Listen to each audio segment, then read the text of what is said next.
Divisibilité dans Z. On va voir les diviseurs et multiples. On commence par la définition. Donc si on prend deux entiers relatifs A et B, on dit que A est diviseur de B ou que B est un multiple de A s'il existe un relatif K tel que B égale à K fois A. Si D est un diviseur de A, on note D divise A. L'ensemble des diviseurs de A est noté DA. L'ensemble du multiple de A est noté MA ou tout simplement AZ.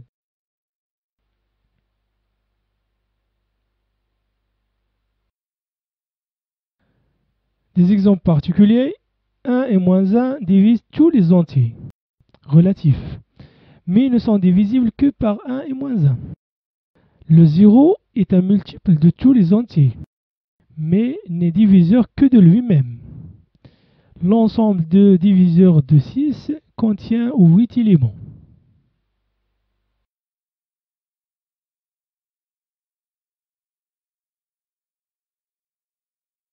Remarque, la relation divise est réflexive, parce que tout entier relatif divise lui-même. Un entier A divise A. Transitive, c'est-à-dire si A divise B et B divise C, alors A divise C.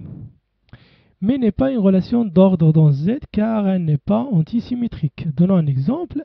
1 divise moins 1 divise 1, alors que 1 est différent de moins 1. En revanche, d'après la proposition suivante que nous allons voir, la restriction à n de cette relation de divisibilité est une relation d'ordre. Pour cet ordre, le plus petit élément de n est 1 et le plus grand c'est 0. Donc au sens de cette relation. Car on a déjà vu que 0 c'est un multiple de tous les entiers relatifs.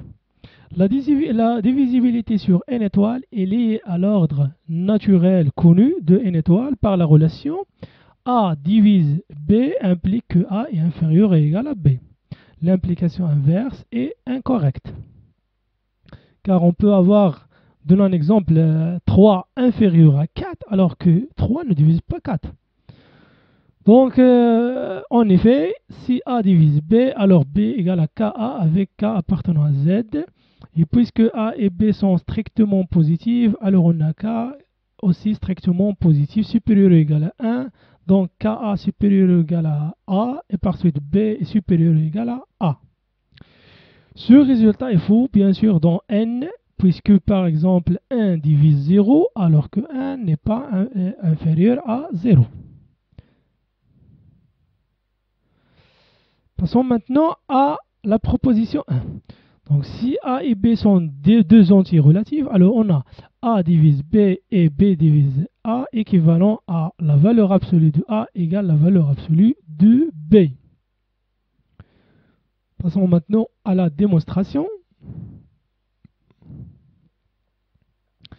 Donc supposons A divise B et B divise A. Donc commençons par l'implication directe. Il existe alors des entiers relatifs K et K' tels que B égale à KA et A égale à K'B. En remplaçant B par KA, on aboutit à A égale à K'Ka. Donc on a deux cas. Si A égale à 0, alors B aussi égale à 0. Par suite, la valeur absolue de A égale la valeur absolue de B. Si A est différent de 0, alors on peut diviser ici par A. On trouve K'K égale à 1. Donc, comme K et K' sont des entiers relatifs, on a la valeur absolue de K' égale la valeur absolue de K égale à 1. Ce qui montre que la valeur absolue de A égale la valeur absolue de B. Donc, si la valeur absolue de A, donc ici là, l'implication inverse. Si la valeur absolue de A égale la valeur absolue de B, on a deux cas, soit A égale à B, soit A égale à moins B. Dans les deux cas, on a A divise B et B divise A. Passons à la proposition 2.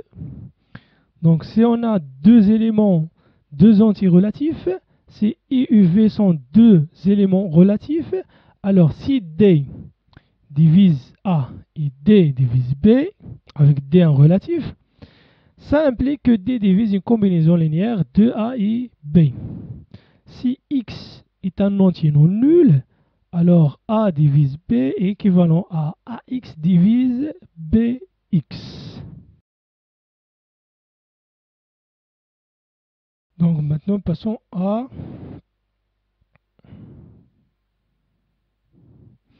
division euclidienne sur Z. Théorème 3. Donc si on prend un entier relatif et B un entier naturel non nul, il existe un unique couple d'entiers relatifs QR tel que A égale à BQ plus R avec R un entier naturel strictement inférieur à B. Donc il faut souligner l'existence et l'unicité. Q est appelé quotient de la division euclidienne de A par B, R est appelé reste de la division euclidienne de A par B.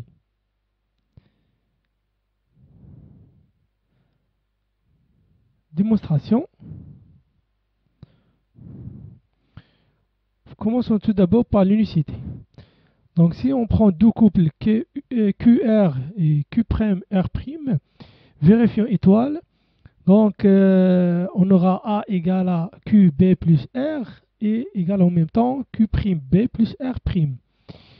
Donc on veut montrer que Q égale à Q' et R égale à R'.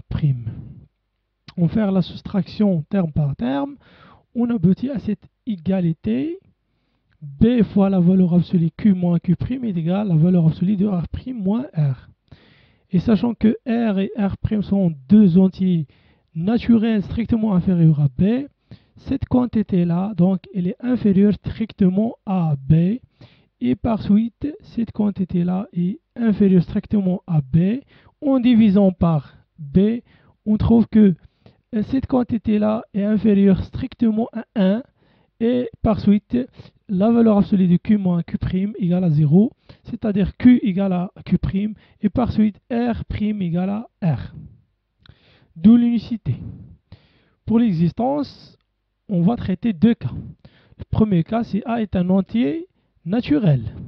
Donc, prenons ou bien considérons l'ensemble A des entiers naturels, tels que lorsqu'on multiplie ce nombre par B, on trouve une quantité inférieure ou égale à A. Donc, cette partie est une partie de N non vide, puisque 0 appartenant à A. Donc, parce que 0 fois B égale à 0, et donc 0 inférieur ou égal à A. De plus, A est majoré par A. Donc, tout élément de A est inférieur à A. Pourquoi? Parce que si on prend un entier N appartenant à A, alors on a cette inégalité est toujours vérifiée. N est inférieur ou égal à NB, parce que B est non nul, donc supérieur ou égal à 1. Donc cette inégalité est toujours vérifiée. Et comme NB est inférieur à A, donc N est aussi inférieur à A. Donc cette partie A admet un plus grand élément Q, qui vérifie alors QB inférieur ou égal à A, puisque Q appartenant à A, mais Q plus 1 qui n'appartient pas à A, ça ne donne que Q plus 1 fois B supérieur strictement à A. Donc en posant R égale à A moins BQ, on a alors A égale à BQ plus R, et on vérifie facilement que R est un entier naturel strictement inférieur à B. Pour le cas général, donc on a cette quantité-là, A plus la valeur absolue de AB, est toujours supérieure à 0, c'est-à-dire appartenant à N. En appelant Q' et R le reste et le quotient de la division euclidienne de A plus la valeur absolue de AB par B, donc c'est-à-dire en appliquant ce qui précède, on obtient que A égale à B, Q' plus R moins la valeur absolue de A fois B égale à BQ plus R, donc d'où le résultat. Prenons un exemple. Moins 11, on va avoir ou bien déterminer la division euclidienne de moins 11 par 3. Donc, on va ajouter la valeur absolue de moins 11, c'est-à-dire 11 fois 3. Donc, on trouve un nombre positif, un entier naturel, 22. La division euclidienne de 22 par 3, c'est celle-là. 22 égale à 7 fois 3 plus 1. Donc, moins 11, soit égal à 7 fois 3 plus 1, moins cette quantité-là. Donc, moins 11 fois 3. On factorise par 3. On trouve la division euclidienne de moins 11 par 3. Donc, ici, il suffit d'ajouter un terme pour trouver avoir cette somme positive. Donc, deuxième solution. Donc, on veut toujours trouver la division euclidienne de moins 11 par 3. Donc, on se contente d'ajouter 4 fois 3.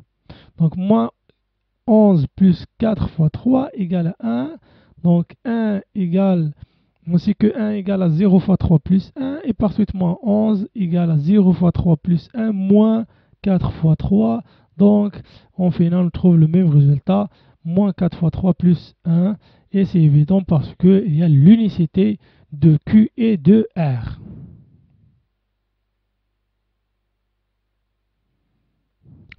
Passons maintenant à des remarques.